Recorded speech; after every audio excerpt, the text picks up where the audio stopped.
swear, if he's still talking shit. Oh, he is. Oh my god. I will end. The legacy of... Oh, now we're fighting. Willis. I like how it came through for me, the legacy Willis laughing face of. Oh my fucking Christ. On that note, welcome to the Phenomenal Wrestling Podcast. Rip now. It will be ripped now, after the challenge that has just been laid down. It is Zel here along with Synyster. Nell is actually going to be reviewing NXT on his own following our review of Smackdown Live, Raw, and 205 Live. Though of Raw, I feel like there's only one segment to review, but that one segment alone could have potentially saved Raw. It did, because it went from being absolute F-, probably worse than that, to a D-, so... An incomplete. Yes, it would have been an incomplete grade. If this was a college credit course, you would have been dropped from the course. That's how bad Raw was. Dear Lord.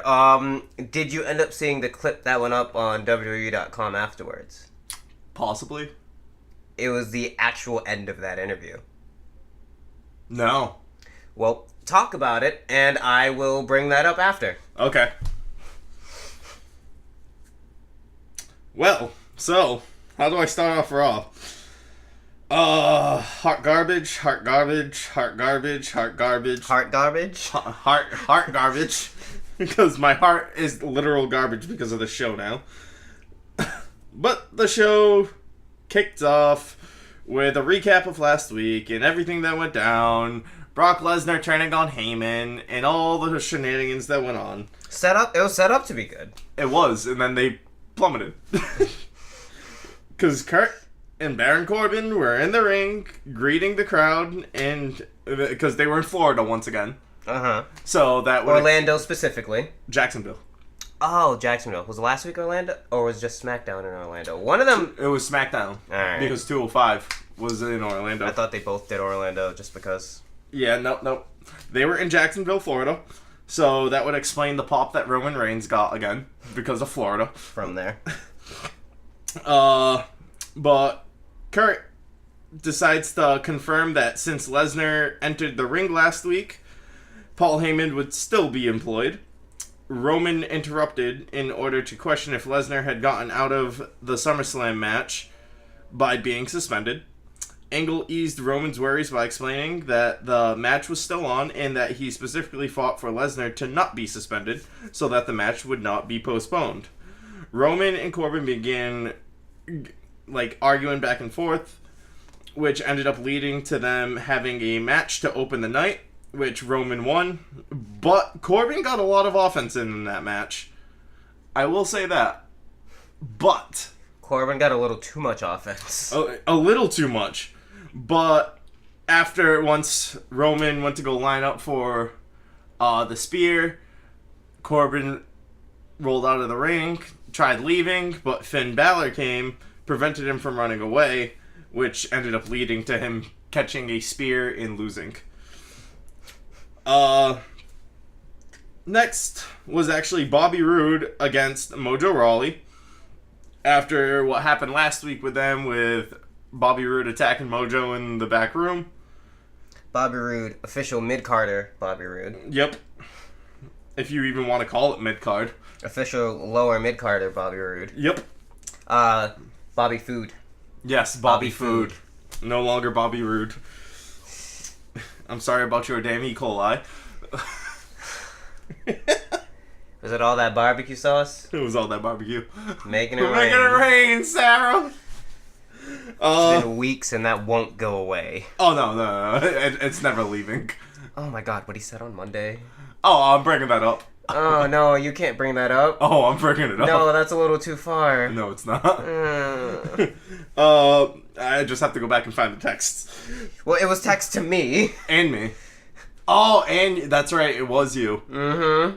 I can say what he said in ours And then while you look for that one. I don't want to look for that one. You have to. I refuse. You have to. That was awful. This needs to happen. No, it doesn't. These people need to know. They already know that his left tit could have fed Africa. Yes, but now this is different. They need to know what is wrong with this man's brain. The heat has officially gotten to this man. I am not going to be a part of it. I will bring it up. Pending what he texts me in the next 5 seconds, I may want to be a part of it. Oh, wow. As he says that. He's playing a game. He's playing a very dangerous game. Yo, alright, yeah. Alright, got it. So what this bitch said... Should we wait to that segment? Or should we just go now with it? Go on. Okay. Go on. Bobby Roode versus Mojo Rawley, which was a pretty decent match. By decent for mid-card. A lower mid-card. But Bobby Roode won. I didn't expect Mojo to get the win over Bobby Roode anyways, because Mojo Rawley is meh. If he got the win over Bobby Roode would be low card. I mean, Mojo's still better than Nelson. Yeah, but who isn't? Kurt Hawkins is better than Nelson. I don't think anybody's worse than Nelson.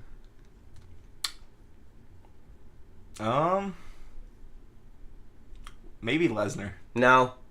Lesnar's better than Nelson. Lesnar can show up one day of the year, Nelson can be there 365, and Lesnar is still better. Well, damn. Damn. Because at the end of the day, at least Brock backs it up. Does he? He's still champ. Technically, He's lost 12 times clean in his entire career, and that's including 2 Royal Rumbles. But yeah, but how many matches has he had in his entire career? Well, you got to think back to those first few years he was with the company. Yeah, where he was actually full-time, and then he was like, I'm going to try a football career, and that flopped. And then he tried an MMA career, which he wasn't bad in UFC. Ish. Like, his wins were very skeptical, seeing as he got his ass beaten by Frank Mir. Let me put this into perspective here. I put Punk's UFC career over anything Nelson has ever done.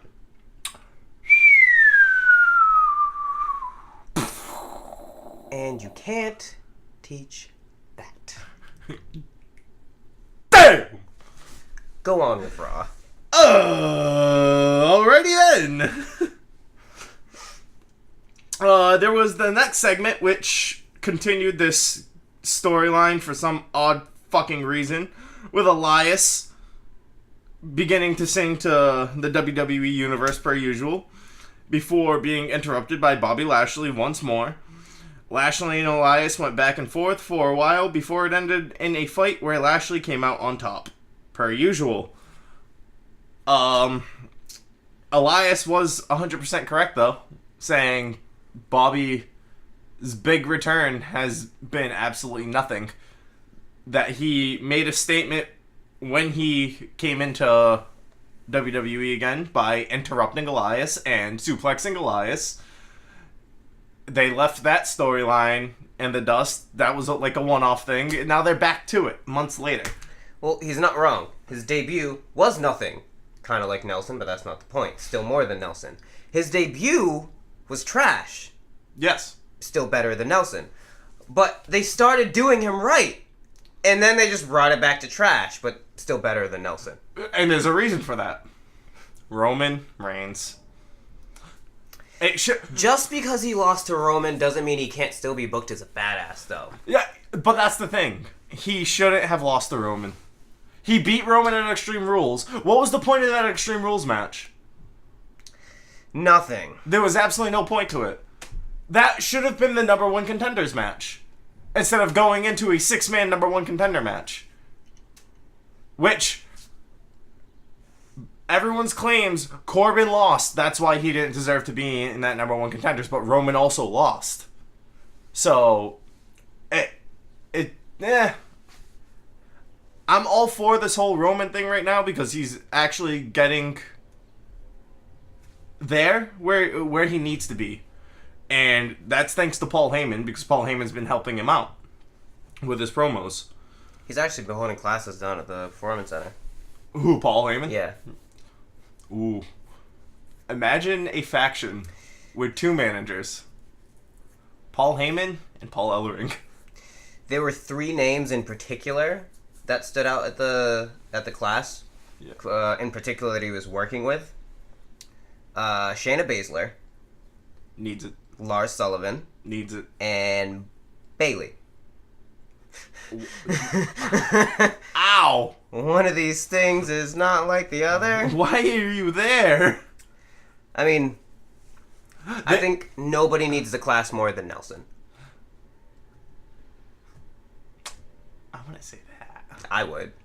He's garbage. He's hot garbage. He's not even hot garbage, because that's an insult to hot things anywhere. I wouldn't say that. I would. But then again, it's Nelson, and right now, one of his favorites in Tama Tonga is currently getting reamed over in New Japan. I also heard they're going to tighten up on the language. Yeah, because they're trying to branch out into other, like, countries and stuff like that. So they don't want English swearing. So, like... Time to learn Vietnamese. So they're tightening up on that. So I don't think they'll go with PG, but TV-14. TV-14 at the least. But Tama Tonga, 1, he's in trouble because of his language. Yep. 2, and then what else did he do? He choked a fan. Choked a fan. Mm-hmm. And on Twitter, there was someone who was in the military was saying something about their story, and Tama Tonga basically said he should have died. Well then. Yeah. So he's got a lot of heat right now in New Japan. But the next match was oh shit. Razor of AOP, who was going up against Titus of Titus Worldwide. And Razor won. As he should have. I didn't see that happening. With Apollo winning last week, I thought they were going to give it to Titus again this week. And I'm like, mother flower. But... What? We may have an issue. Why? I just realized something. What? Next weekend, I will be leaving on Friday, and I won't be back till late on Saturday. What's that? I have plans. What kind of plans? Nerds. Yeah. So we gotta do everything on Wednesday night. I don't know. I'll have to check my schedule. Wait, you said you're leaving Friday. I'm closing the bar on Thursday. So Thursday morning would work. Assuming I'm not working. Assuming. Yeah. I'll have to check my schedule when I go in today. Everything. Fuck, yeah, we have to do everything. Yeah, I'll have to check my schedule. Whoops. Soiled it.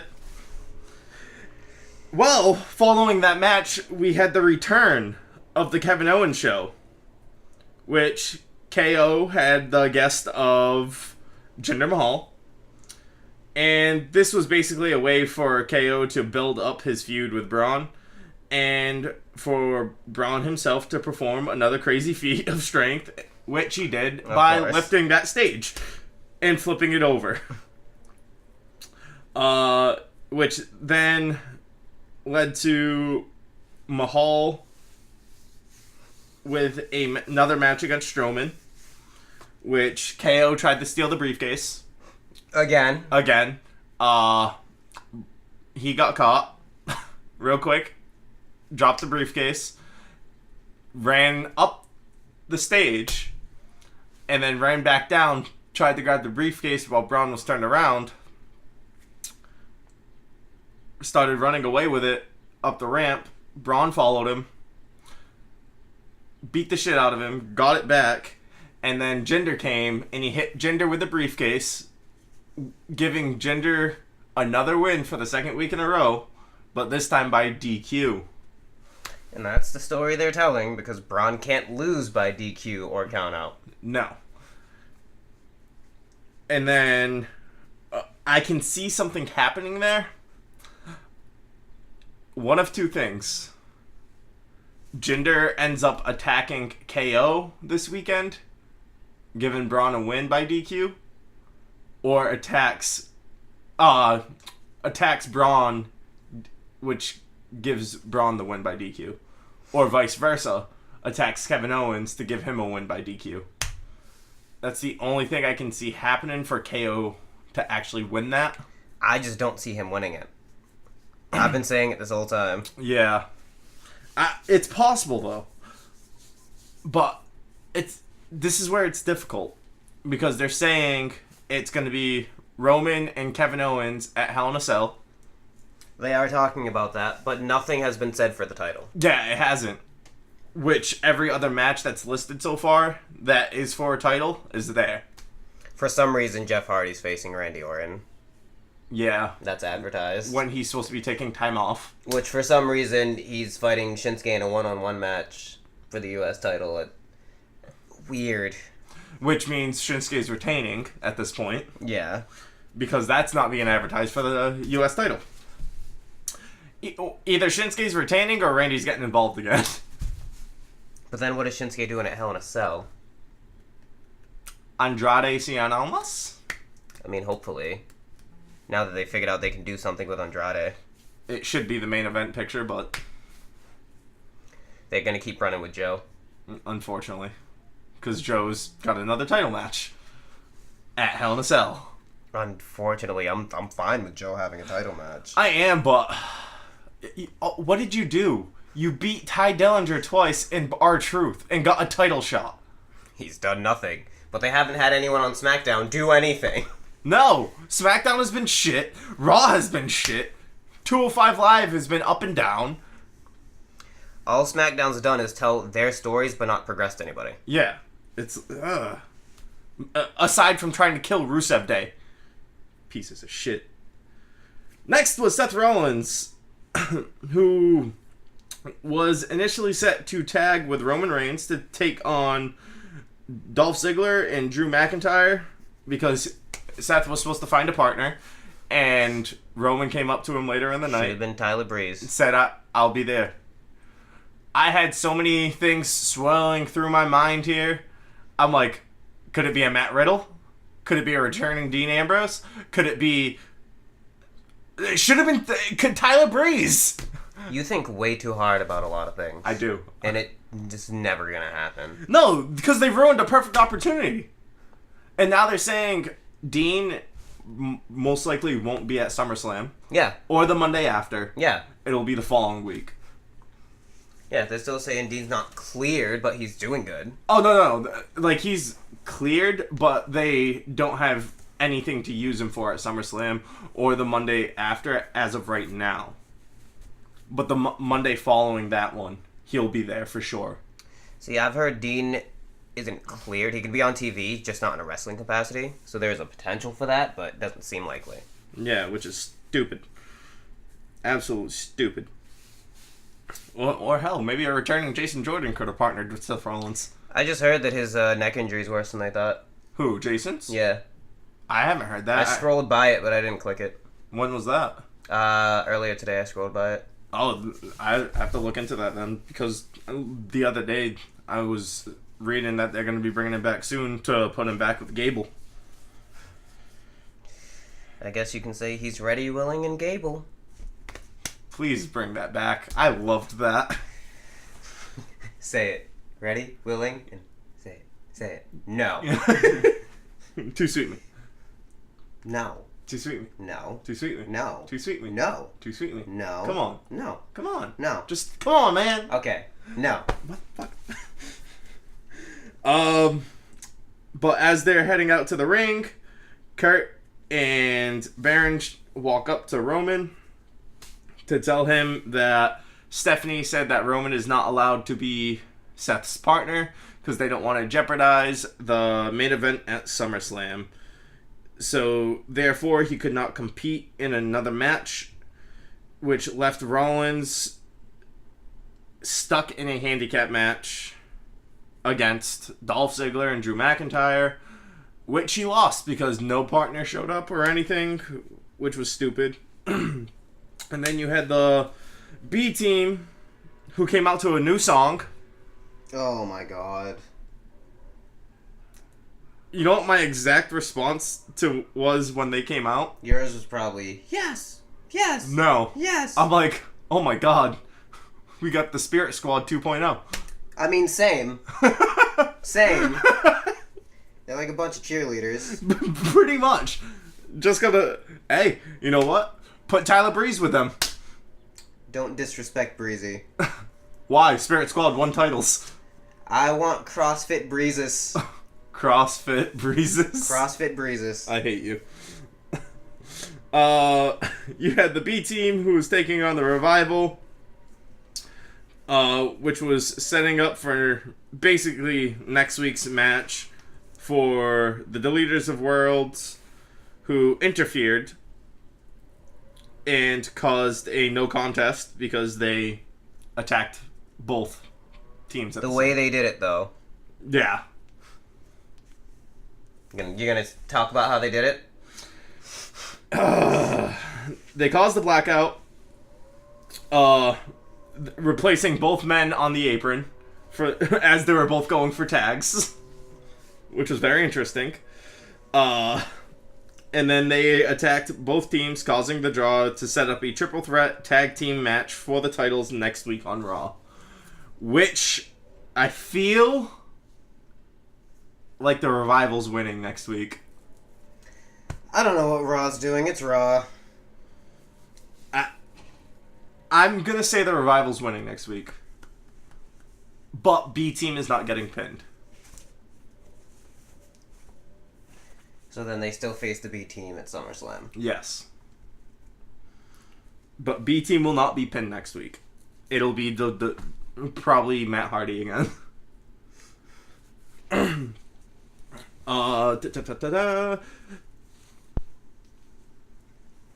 now this was probably this is what saved the show right here. This segment alone was Paul Heyman, who sat down for an interview, his eyes beat red, bloodshot, all out of... He was just distraught. And he was bawling his eyes out and was very emotionally broken. He explained to Renee Young that he had tried reaching out to his client, but Brock Lesnar was not speaking to him. Heyman is still an advocate for Brock, but he spoke like very chilling words in which he explained that Lesnar had been awakened. It was not one that Roman Reigns would be able to defeat. He truly resembled a lovesick teenager. Like, oh my god, I just got broken up with. poor Paul Heyman. And he just looked... It was bad. He was like mourning over an ex. Paul Heyman is the best actor in all of WWE. Hashtag facts. Like, single-handedly saved Raw there. Because this Raw was going to be shit. And next we had the Riot Squad of... Well, before you go there... Because they released the end of the interview afterwards. That's right. Because, you know, Brock, he said that he's never seen Brock more, I know we don't use this word around here, but violent. And Roman Reigns doesn't stand a chance. Yeah. He goes to take off his earpiece, and then he says, unless. And Renee says, unless what? And then Paul goes, no. Takes his earpiece off and leaves. And Renee's like, unless what? Unless Roman Reigns what? And Paul's just like, I gotta go. And leaves. Yeah, because I forgot to mention that too in that segment. Renee asked him if there was a possibility of any new Heyman guys. For a new Heyman guy. And he dodged the question. He did. But now this could be, now that you say that, makes sense for a possibility of Roman Reigns becoming the new Heyman guy. I just can't see it because the way they built Roman's character. But I can't see Heyman being the sleazy guy to try to stay relevant, to try to suck up to Roman Reigns.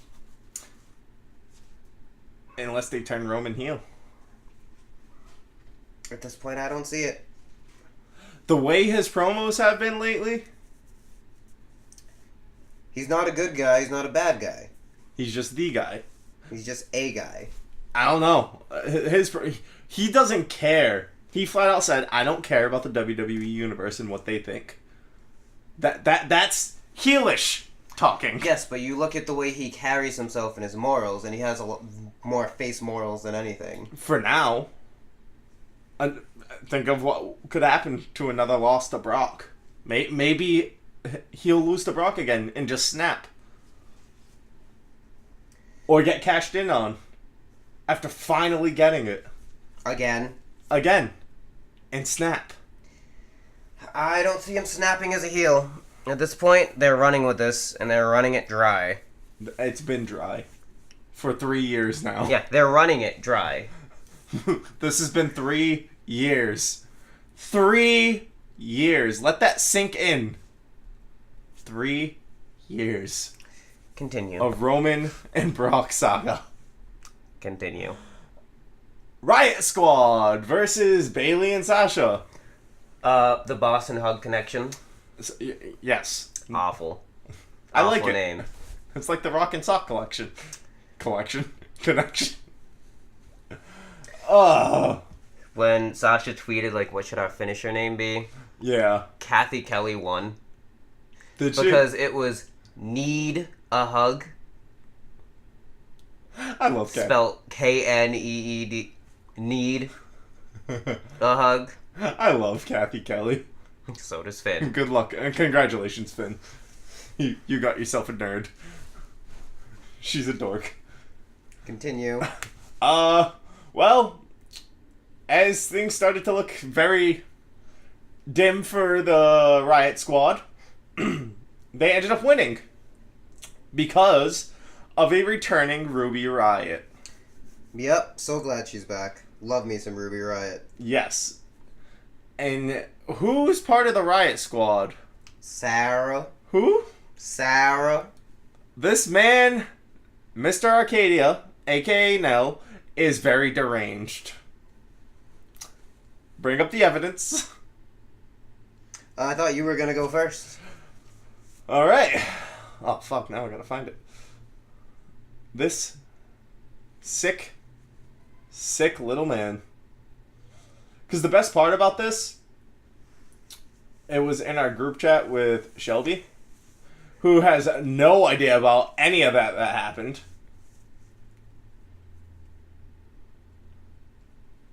Let me see.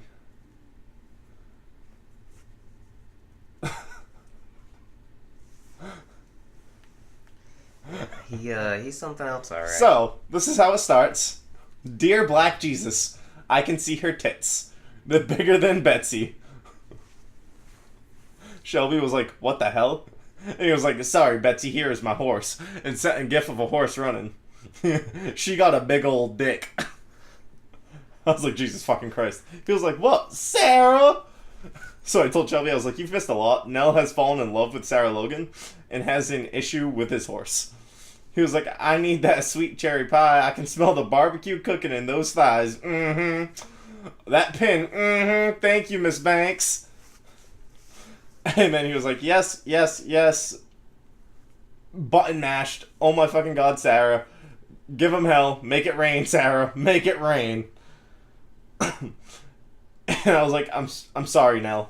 But Sarah, and sent a gif, a whore is a whore is a whore. And he was like, that's not very nice to talk about Becky that way. Wow! And then I went off and told him to shut your fucking mouth. And he was like, you said it, not me. Which ended up leading to us going back and forth, him saying Becky's a whore. And I said I would slit your throat. Then he brought up Kyrie, Ember. He was like, the three musket whores. And I was like, Kyrie isn't bae, remember? Tony Storm is. And I was like, big talk coming from a man whose baes are Sarah, Lana, and a man. Wow. Don't let Shayna find out you said that. He was like, oh wait, never mind. I thought you picked Sushi over Gremlin. He was like, don't you fucking disrespect Lana. Lana over everyone else, he said. I guess that means Trish as well. When Trish is involved, every other female is a hoe. But when he said Lana over everyone else, I was like, oh, you mean the walking yeast infection? He didn't like that very much. But he really didn't have much to say after that, besides, at least she doesn't have to drag her vagina on the floor like Toni Storm. That was literally all he had to say after that. Well, mine was a lot simpler. Because I got a screenshot of that. Yes. And then he said, oh my fucking god, she won. And I said, more like, oh my fucking god, Ruby is back. His response was, fuck that whore. I said, rude. And I quote, Sarah just made it rain with her pussy sweat. ... My response. Yeah. Make it rain, Sarah. Make it rain. I have ... No response, and I ended the conversation. This man needs to find some sort of religious figure in his life or something. And this is the man who's challenging me. And me saying he needs to find some religious figure coming from me is saying something. Oh, I'll send him straight to fucking Jesus after I whoop his ass. He's gonna need more than Jesus. He's Jesus, gonna need Moses, Muhammad, Jesus, Buddha, fucking Allah, whatever you do. Anybody that can save this man. I'll send him to every deity possible when I whoop that ass. He does. Because you know what's gonna happen. Oh, I do. He does not know what he's getting himself into. Oh, he knows. He knows. He's a sick. And that was me, Rusty. He's a sick, twisted little man. And Denzel's smaller than him. But he's the sick, twisted little man. He's a fucking masochist. Did you just have to go there? I did. I'm sorry. Finish Raw. You were gonna say rude, but you're like. I was gonna say other things. I was gonna air your dirty laundry next. No. No need for that. But finally, we have the main event, which is Ronda Rousey with Natalya against Alicia Fox with the women's champion Alexa Bliss, The Raw Women's Champion. by her side. Basic cookie cutter heel promo. Yeah. Which I believe I sent this to the chat. Whenever Alicia walks, I feel like she's gonna break a hip. Yes. The way she pops those things out. Her hips don't lie. I get concerned. I'm not even looking at it like, damn, she got them hips. I'm looking at it like, damn, girl, you're gonna hurt yourself. Yeah, she's just like all over the fucking place with it. And she's still wearing the pirate jacket from Survivor Series last year. Well, you gotta think, the promo that she cut, she said, Ronda wasn't the captain for Team Raw at Survivor Series. Which I feel like that's foreshadowing. I don't know. I hope not. But the match, Ronda was completely brutal and showed exactly what she's capable of. And what fucked her shit up. Bliss is gonna have happen to her at SummerSlam at this point. Ronda's winning at SummerSlam. Yeah, I'm still looking at that natty factor. I'm not sold, but it's very, very likely. Yep. I think they're gonna lead to something. I feel like Alexa Bliss is gonna try and get her rematch before Hell in a Cell, where Ronda will win again. Alexa's gonna try to get somebody to intervene, Mickie James or Alicia Fox, God knows who. Who? Alicia Fox. Oh. Intervene to try and cost Ronda, but Ronda ends up winning, and then Natty attacks Ronda after the match. So they're gonna go Ronda Natty at Hell in a Cell? Yep. What about Evolution? They'll have another match at Evolution. Well, what do you rate Raw, sir? D-. I'm sticking with the D-. It should have been an F-, but thank you, Paul Heyman.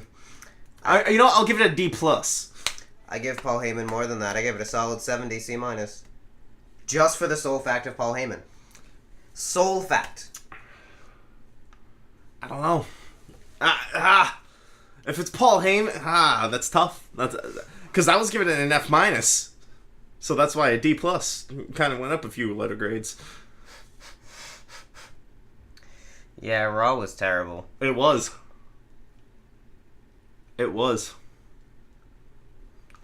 I'm wasting 3 hours of my life every Monday. Every goddamn Monday. You took it back. I regret it. It was getting good, and I felt bad for Nell. That it was getting good? No, because he wasn't enjoying it, but I was. And then it just plummeted. It's like he knew. You took it back. It's like he knew. You could have said no. You could have said no. Mistakes are made. Could have said no. Now I'm just trying to get caught back up on what the hell's going on here. You signed your own death warrant. Well, you want to speak of mistakes now that Raw's out of the way before we get into SmackDown. Nelson McFucked up. Yeah. Hard. Very hard. He did the one thing you don't do. You don't call out Zel in a fighting game. Particularly Tekken being one of them. That's like top 3. It wasn't even so much that he decided, I'm going to challenge you to Tekken. I'm going to challenge you to Tekken and talk hella shit when last time we played, I did not win a single match. Yeah. Oh wow, ain't he? Oh. Mm-hmm. The peacock. Yeah. It should have been a chicken. I'm sorry, do you want to throw on a fighting game right now? Nope. I'm the reason you traded it in Mortal Kombat. Nope. I'm the reason you don't even try when it comes to fighting games. The only one I do try is Dead or Alive. Yeah, and how'd that work? 7-on-2. That came up the other day. Yes, it did. 7-on-2. Well, how many times did I win? Like 18. 18. 7-on-2. Loses one, rage quit. And then Kyle. Oh, trust me, Eric. I know the feeling of rage quitting in fighting games with Denzel. Yeah, he does. He almost broke his Mortal Kombat game. Yeah, that wasn't my fault. That was the computer. That's a different story for a different day. But as for MisterArcadia, Oof. I'm not even going to address him as MisterArcadia. As for Nelson, A wild, stupid-ass bitch appeared. yes, all the shit that he wants to talk.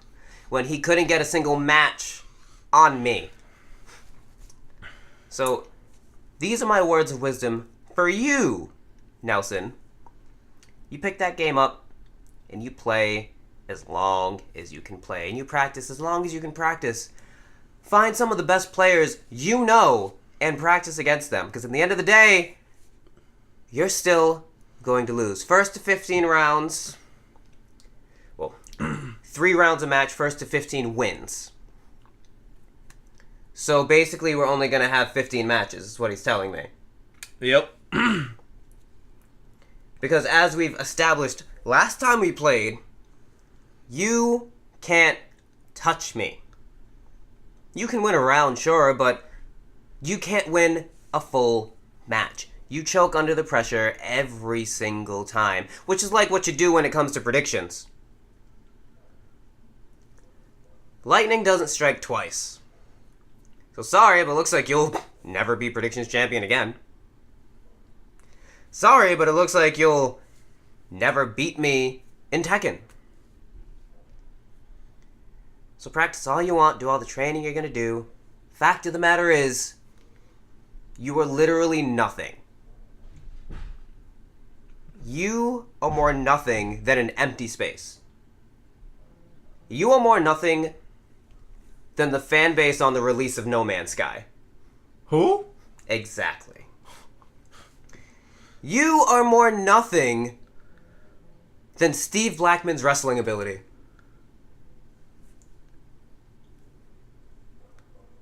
It's true. I liked Steve Blackman. Yeah, he was a hardcore guy. He couldn't wrestle for shit. Yeah, but still, he still had more talent than Nelson. This is true. Spike Sorry, Dudley Steve had Blackman. more talent. Doink the Clown. Hornswoggle. The Gobbledygook had more talent than Nelson. Nigel McGuinness. I love Nigel. Mauro Ronaldo. I love Mauro. Saxton Saxon's okay. has more talent than Nelson. Oh, hands down. Hands tied behind his back and feet tied together, Saxon still has way more talent than Nelson could muster in his pinky. Truth. Nelson is going to be as irrelevant as the Cleveland Browns. Who? Nelson is going to be as irrelevant as Real Madrid now that Ronaldo's gone. And a couple of other their key players who just left. As irrelevant as the Cleveland Cavaliers. The thing with Ronaldo, though, he signed with Juventus. Yeah. Why not Benfica? I don't know. Don't ask me, ask him. Like, motherfucker. Sign with Benfica! Everyone knows. That's the only Portugal team you go to. Apparently he doesn't. Fuck Sporting and fuck all these other teams. It's Benfica only. Your Portuguese came out. Aye, guy, you know make for good. But you know who hasn't come out? Nelson. Sorry, Kaylee, you're just a cover-up. Damn! It's true. It's damn true. Okay, Angle. And if you want me to finish this angle, thank you. When I beat you, all I want you to do is get up to the microphone, and I want you to tell the entire fan base how I am nothing short of simply phenomenal. You might want to rephrase that. That Zel is nothing short of anything phenomenal. Because then he could pull, alright, I am nothing short of anything phenomenal. Because that's what I would do. Yeah, and then you get kicked in the back of the head. That's fine. But I'm like, hey, you said it. And then you wake up evicted. My mother's your landlord. I can get you kicked out ASAP. Rude. Now, I only saw one clip from Smackdown, so I don't know how, Smackdown was interesting. Smackdown was alright. By far, last week was better when it came to quality, but this week had more quantity. Because last week only had 3 matches, but good matches and amazing promos. Yeah. This week had 4 matches that lasted longer, but they weren't as good. Yeah. So SmackDown kicked off once again I saw Randy's promo. with Randy saying the same thing he said last week. So I really wasn't all that into it because he just reiterated what he did to Jeff Hardy. He ran down his accolades. And once again, which seems to be his new catchphrase, you can call me the Apex Predator, the Viper, the Legend Killer, or you can refer to me as the 3 most destructive letters in the WWE Universe, R, K, and as the fans chant, oh, he drops the mic and leaves. Seems to be his new catchphrase. Don't get me wrong, I love this heel Orton. He's finally committed to something again. But you gotta change up your promo, bruh. From there, this was second funniest moment on the show. Becky is warming up backstage and Charlotte comes over and Charlotte says that she wasn't trying to ruin Becky's moment, but she just had to capitalize on the opportunity, and Becky tells her that she was in a tough position. She wants to be happy for her friend, but she also wanted Carmella to herself. Now that mountain just got bigger with a huge blonde boulder in the way. A huge blonde talented boulder. But Charlotte says, so we're good for this tag match, right? And Becky says, of course we are. We're not Bayley and Sasha. And they sip their tea. Damn. Yeah, I did the same thing. I cackled. Damn. This is why I love Becky. Carmella joined commentary for the match. She did her Carmella thing on commentary. She wasn't great. She wasn't bad. She was just Carmella. So, a worthless piece of shit. Wow, that's rude. Carmella's better than that. A worthless, 3/4 worthless piece of shit. You're still disrespectful. I can't. I can never be sold on Mella. I can't. Why? I liked her better in NXT. So you liked it better when she had Enzo and Cass? Yeah, that's all she was a fucking nice valet. You were the worst kind of person. I don't like her in the ring. Oh, like, I'll admit, her ring work has gotten a lot better, but just, it's not WWE Women's Champion caliber, nor is her mic skills. Her mic skills are dope. They're okay, but not great. I like her mic skills. Her character is one of the better put together ones. I'm not a fan of it. Really? Because those are the kind of girls you like. No. You get drawn to those kinds of girls. What? Shit talking. Trash talking. Trash talking. Moonwalking. Wow, she did all of that. What? Trash talked, moonwalked, thought she was a princess. Oh, get fucked. His ex. What? So. God, she did! Oh! And he just realized it. Fuck! So Becky makes her entrance, Charlotte makes her entrance, and they're up against the Iconics. Poor Iconics. So they come out with a microphone, they did their word association game, and they started with Orlando, and Billy said the saddest place on earth. Which I figured for Orlando they'd give some kind of love because NXT, but no. But see, it's not Full Sail. It's not Full Sail. So then they said Charlotte, and then Billy said overrated, bad dancer, and lost to Carmella twice. Which Carmella obviously laughed on commentary. And then they said Becky, and Billy said nothing comes to mind. At this point, the crowd started chanting boring. Disrespect. So... Is it because it was Peyton? Very disrespect. So she says nothing comes to mind. And Peyton's like, what do you mean nothing comes to mind? And she was like, nothing comes to mind. Oh, that's why. Because Becky is nothing and always in Charlotte's shadow. And then they said that Becky was always the bridesmaid, but never the champion. Whipped the mic down, went into the ring, and you can guess how that match went. Becky could not make Peyton tap out to the disarmer because Billy broke it up. Charlotte tagged herself in and made Peyton tap out to the figure eight while Becky sat in the corner. Mm-hmm. Looking on, kind of like, fuck. So Charlotte once again steals the spotlight. Yep. My poor Becky. My poor Becky. It was a decent match between them. Obviously, could have been better, but not much to say. This was more about the building of the break between Becky and Charlotte. Eventually. Because it's gonna... That's why I feel like it's gonna be Charlotte that wins now. Agreed, because Charlotte and Becky... When's the last time we had a singles Charlotte and Becky match that wasn't riddled with controversy? NXT. Yeah. Where my girl never got to hold that title. Nope, it's okay. My girl didn't either. Your girl hasn't held any gold. I know. Maybe the tag gold when they bring it around. I honestly think they would be a good first choice. If you're gonna say Sasha and Bayley, you're gross.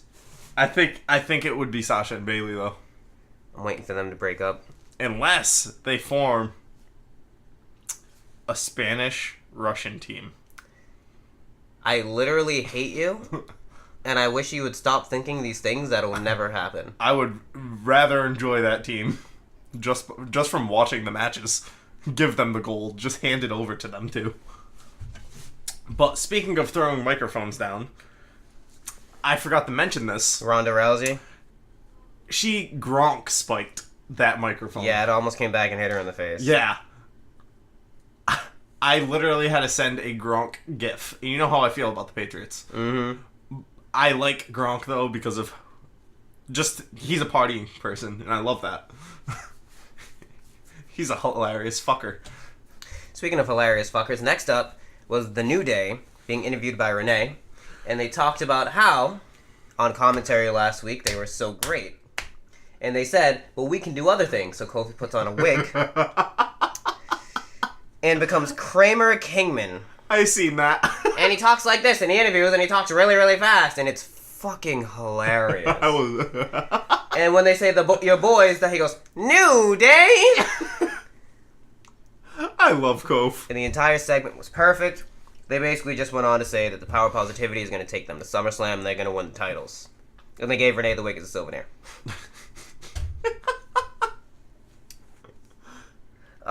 We then got the promo that Miz did earlier today from the set of Miz and Mrs. that he is going to give Daniel Bryan what he wants, the match at SummerSlam, because that was announced before SmackDown even started. Via Twitter. Of course. Just like the United States title match was announced before SmackDown via Twitter. Paige, stop tweeting. We then got Byron teasing Corey saying that he's going to interview The Miz, and Corey's like, how did you get that? Nobody likes you. But then AJ was shown next. He's going to come out to respond to the promo that Samoa Joe laid waste to AJ with last week. Sorry, who's AJ? Because I'm pretty sure Samoa Joe just made his entire life non-existent. Don't say who's AJ yet. Yet. So, they had Becky and Charlotte backstage, and they're just like, oh my god, I love tagging with you. It's so great. And da-da-da-da-da. And then they said, but at SummerSlam, it'll be a different story. And they'll both have to be great again in different aspects. They did their T-finger handshake, but it wasn't as friendly as it was before. We then go to the ring, and AJ's in the ring to respond to what Samoa Joe said. Graves did point out Styles' 4 tattoos. Well, technically 5, because he has his AJ, and under that, he has each of his kids' birthdays. Yes. Because AJ loves his family. Before he says a word, the crowd starts chanting AJ Styles, which you expect when AJ goes to the ring. He talks about how a lot goes on between the ropes. There's a lot of trash talking and a lot of manhood being tested. And when that happens, things get personal. Samoa Joe made it personal last week when he talked about Styles' family. Styles also talked about how he wanted to be one of the greatest WWE superstars for his family, and that as parents, they always make sacrifices, and that's what he's supposed to do as a father and a real man. He also spoke about how he's away from home for 200 days a year, he misses Little League games, and he noticed that he celebrated 18 years with his wife on August 5th, which I believe was 2 days before SmackDown? SmackDown was the 7th, yeah. Yes. He also said his wife is basically a single parent, because he can't be there. And Samoa Joe was shown watching from the back and laughing, which for some reason he had a black eye, unless it just was weird lighting. So he goes on to say we're supposed to give our kids everything that we didn't have, and sometimes on special occasions we give them what they want. But he didn't debunk anything that Joe said. No. He just agreed. He just agreed, but he said he gave reasoning for I'm not home, but I give a fuck about my family. That's really all he did. And he said Samoa Joe made it personal because he knows his wife. He knows his kids. They cut their teeth in the same places. They've shared houses and cockroach-ridden hotel rooms over the years. And Joe just threw all that friendship away in 5 minutes. Because he wanted to talk about AJ's family. AJ said,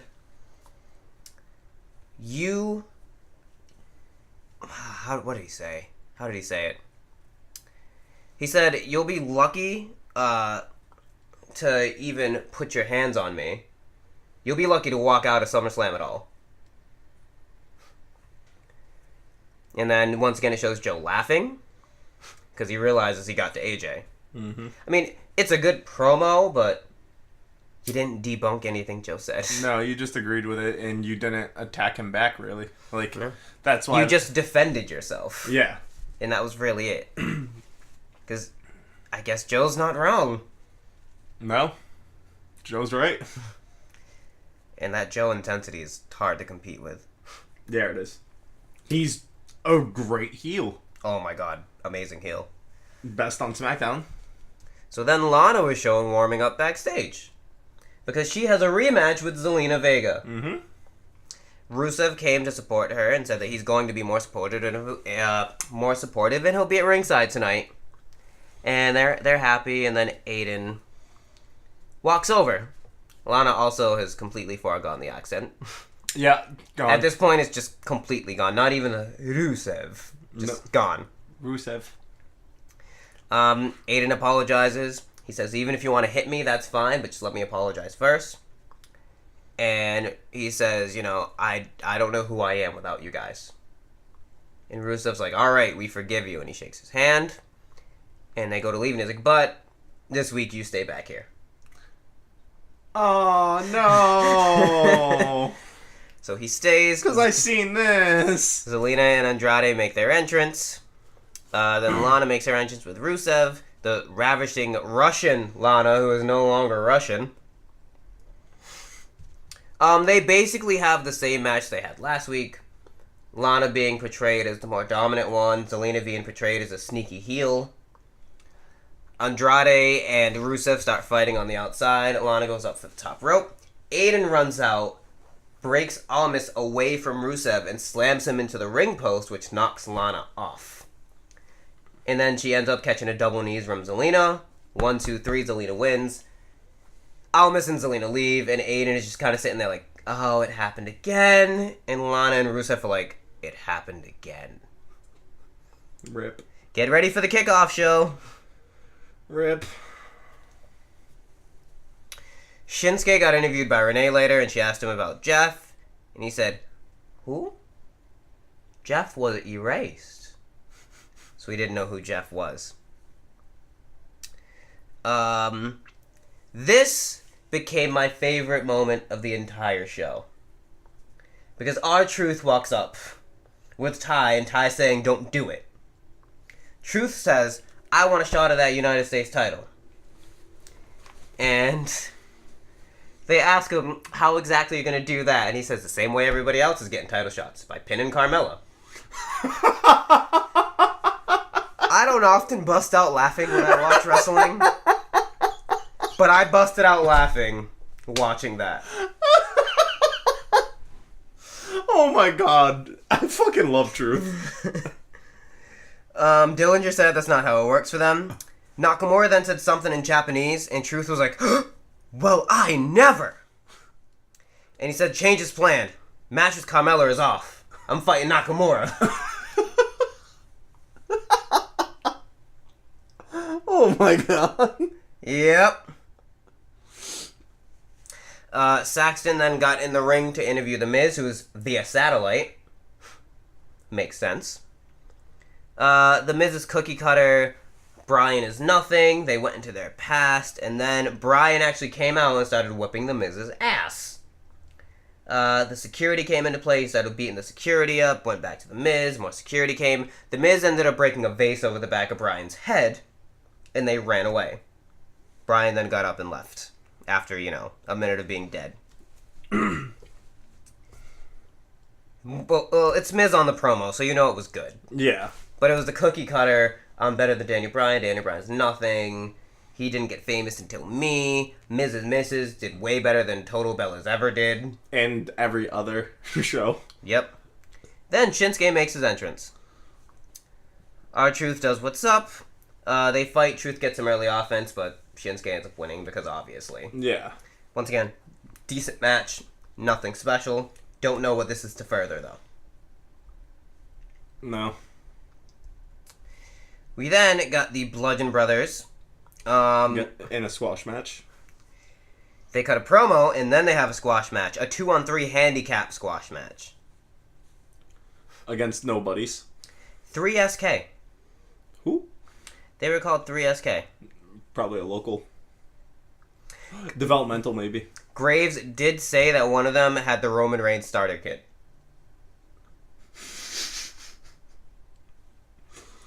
Yeah, it lasted about 2 minutes. They won, no surprise. They then went over the SummerSlam card, and now we got the main event. This match was fucking great. It was a 15-20 minute match. The Bar and the New Day, you know what you're going to get with them. near falls galore, spots galore. It was amazing. Like, the other matches were pretty subpar on the show, but this match was flawless. I'd definitely say go back and watch it. It was that good of a match. Spot after spot after spot. It came down to the end.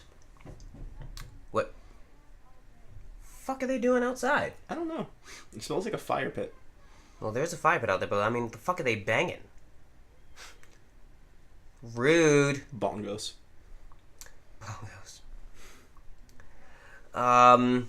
You're right. So, as before I was rudely interrupted, Cesaro had Big E in a crossface. Big E got to his feet.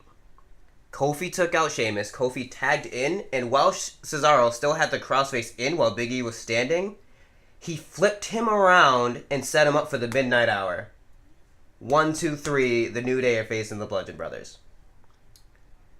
If you just told me that the New Day beat the Bar and they were going to face the Bludgeon Brothers, I'd be upset. But after watching this match, I am not upset in the slightest. I still feel like it should have been the Bar. Oh, I still feel like it should have been the Bar too. But after this match, it was a good match. It was a great match. I can be happy with it being the New Day. Which I feel like it will be the New Day to finally win it back. The Bludgeon Brothers aren't doing anything. They haven't done anything since they've won it, really. So, that was SmackDown.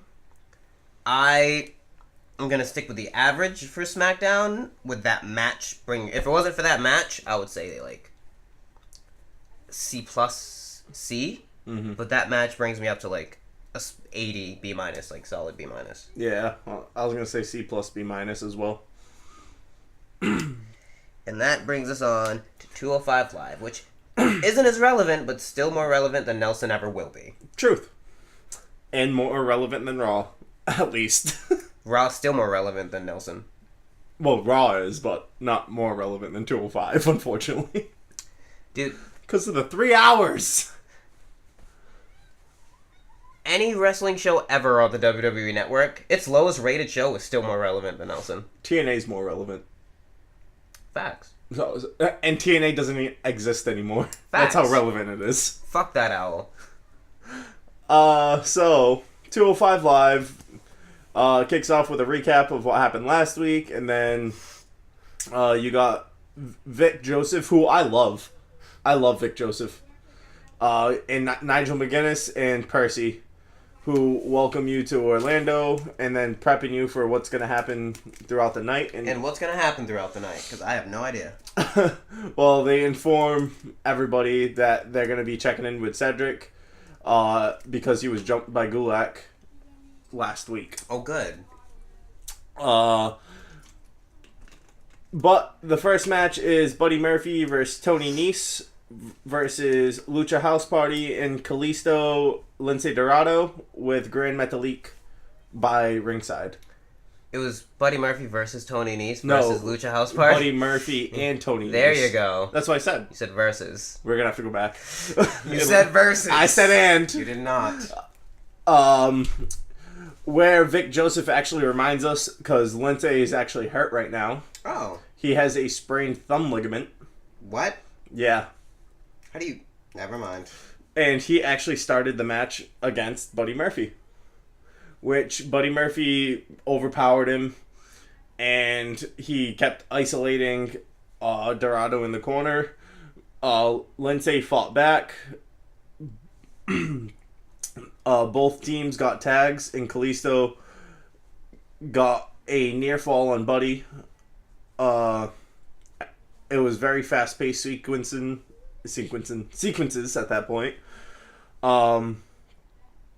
But before you can try for anything else, though, Tony Nese does a blind tag and then pulls the former champ off the apron to put Kalisto and Payne outside. And then he eventually does like a springboard roll-up.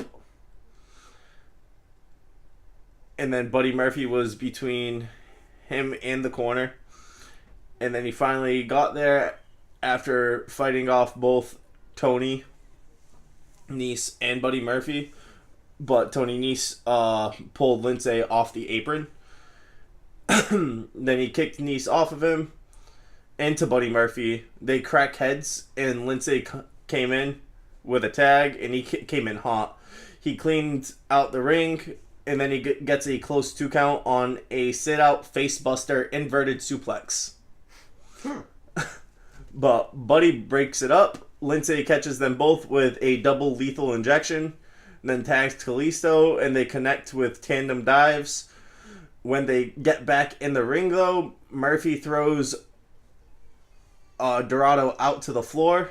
Kalisto goes for his finisher on Nice, but Tony ducks under. Buddy trips him up from the floor, and when Kalisto goes to yell at him, he gets rolled up for the 1-2-3. And you have your winners in Buddy Murphy and Tony Nice. Good for Buddy Murphy. And then they also announce there was a tweet from the hospital. It was Mustafa Ali, who I think it was before last week. Last Tuesday, he was in the hospital. Oh, and he still fought last week and this week. What was he in the hospital for? I'm not sure. I forgot what it was. Mumps. The mumps are back. It's about that time. But Drake Maverick is worried that about Ali and is not sure if he's good should wrestle. But Ali assures him that the doctor told him to slow down, so he did, and everything is fine. But he is still worried, but ends up hearing what he needs to hear from Mustafa to give him a match. And then Itami is working out backstage and cuts a promo in Japanese before saying, "Mustafa Ali, you should have shown me respect." Respect me! Noam Dar gets a great video package. Dar, dar, dar, dar, dar, dar, dar, dar, dar. Dar dar dar dar dar dar dar dar dar dar dar dar dar dar dar dar dar dar. Nelson's not here to complain. Fuck you, Nelson. Fact. He got very overconfident and full of himself, but the injury brought him back down to earth, is what it was basically saying, because he was definitely full of himself before he got hurt. He was feeling himself very well, like Chris Brown. Not like Beyonce? Nah. Feeling myself. But the Scottish Supernova refocused on what got him to the show in the first place. He let TJP Alicia Fox. Yes. But before that was Cedric! I still hear those screams in my nightmares. Facts. He said he let TJP get in his head when he targeted his knee last time, but it won't happen again. You got Noam Dar versus Sean Maluda. He's still a thing? Yeah. No, well, fucking A. Wait, was it Sean? Yeah, Sean Maluda was on freaking NXT a couple weeks ago, remember? I didn't watch. Well, Maluda got a minute of work. Well, he got a minute to work the knee, but otherwise it was a quick win for Noam. TJP was watching from the monitor, but was mostly disinterested. Even was on his phone for a while. After a highlight of the end of last week's show, Drake Maverick's run-in save for Cedric, they bring you backstage to check in with Alexander, and Alexander says he understands why Gulak is attacking him with his guys because he knows he can't win one-on-one. He wants a shot at Jack Gallagher next week. And then Drew is at his podium with Gallagher and Brian Kendrick flanking him. If the champ is foolish enough to want to face someone else days before their title match in Brooklyn, he accepts on Jack's behalf. Gulak will be focused on the same thing the WWE Universe's, his winning the title at SummerSlam, so he can bring about a better 205 Live. Then we also learned that Lio Rush is disinterested in a rematch. Came to collect. Drake Maverick has booked Rush and Tozawa for next week. And then you have the main event of Hideo Itami and Mustafa.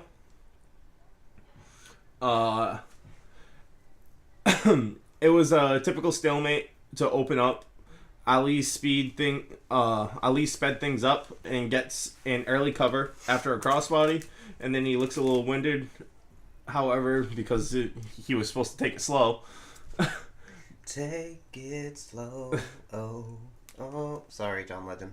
God damn it. I heard it the other day. Ordinary People's great. All of me. It said Ordinary People, goddammit. Yeah, but that was a better song. Definitely not. Ordinary People's a classic. But he begins showing signs of fatigue, lightheadedness, and holding his back from the hospital visit throughout the match. Action spills to the floor where Hideo gets the better of things with some kicks. Ali tries to stop him when he returns to the ring to break the count and ends up taking a dropkick on the apron that blasts him into the post. Hideo sets up a... What the fuck did he set up? He starts punishing. I don't know what I was... Mouthfuck. You good? Do I gotta finish this? Soiled it. He sets up a punishing offensive strikes against Ali, demanding respect while flattening him with kicks and knees, which his kicks and knees are ruthless. We have discussed those many times. And then there are several attempts of Ali to try and get back, which he did a crucifix roll, got a 2 count, and then a near fall on an X Factor, followed up by an instant enziguri. Both men fall after Ali lands the kick to the back of Itami's head. Then Hideo answers with a spinning back fist. They both go back and forth in a sequence which includes trading a couple great near falls, Itami off a Falcon Arrow and Ali following a sit-out powerbomb. Hideo slams Mustafa into the corner, kicks him in the face, and then suplexes him into the turnbuckle for another 2 count. He pulls Ali out of the ring and tries for a shotgun dropkick against the steps, but Mustafa sits up and Itami crashes into the steps. That leads him to hit a tornado DDT to the floor. Gets him back inside. He climbs for his finisher, but he was just out of air, which led to the finishing series of the match, which ended up with Hideo winning after 3 shotgun dropkicks, beating Ali. You go, Hideo. After the match, Hideo taunted all the way up the ramp. Ali just kept trying to get up and collapsing. The referee checked on him, and Mustafa had trouble telling him what year it was. So Drake Maverick ran out, yelling for officials to get medics as the show ends. Interesting. Mm-hmm. I give it a B. It didn't sound like much happened. I didn't watch it. Just the way you described it, it sounded okay. Just from the promos that were cut, and the matches were good matches, aside from the Sean Maluda squash. But they were very good matches. Because, you know, anytime you got Buddy Murphy in that ring, it's going to be a good match. Anytime Mustafa Ali steps in that ring, it's going to be a great match. And the promos that were cut were actually decent promos. So that's why I got to give it... And they only have an hour of time compared to the 2 hours that Smackdown has and 3 hours that Raw has. I got to give them the better show. I didn't get to watch NXT, so... Just the way it was... The way you talked about it did not sound like that great of a show. It sounded okay. Like I said, like the way you described it sounded like a C+ to me. I gotta give it better than SmackDown. That's why I'm going with a B. That's some logic. SmackDown was... Ow! That was my knuckle, sir! You're welcome. Bloop. Bloop. Yeah, Well, I just got it. that's for you. So that covers what we are going to be covering this week. Nell is going to be trying out a new format that we are trying with 2 men teams or 2 women teams, or a man and a woman team. It doesn't fucking matter. 2-person team taking on a single show, and that upload will come after this review is uploaded. And also, not having NXT gave us more time to go in depth with other things. It did. So, with that being said, this is all said and done. We got 1 more week, and then it's predictions time, and I'm so fucked. I think I'm very confident in what I'm going with. I really have to sit down and look it over. Yeah, but I feel confident enough in that I'm going to retain. And you all will be soon hearing what the punishment will be. Oh, you mean the punishment I could tell them all right now? No, just save it. It's better. It's better that they know that what you're going to have us do is you're going to have us dress up and you're going to have... Yeah. That's enough. We got to lead the... Ow, my lip. He just attacked his own lip. Ow! We'll save it for the beginning of the predictions episode so people actually hear it right away. I mean, we're going to say it again anyway. No, it's fine. No.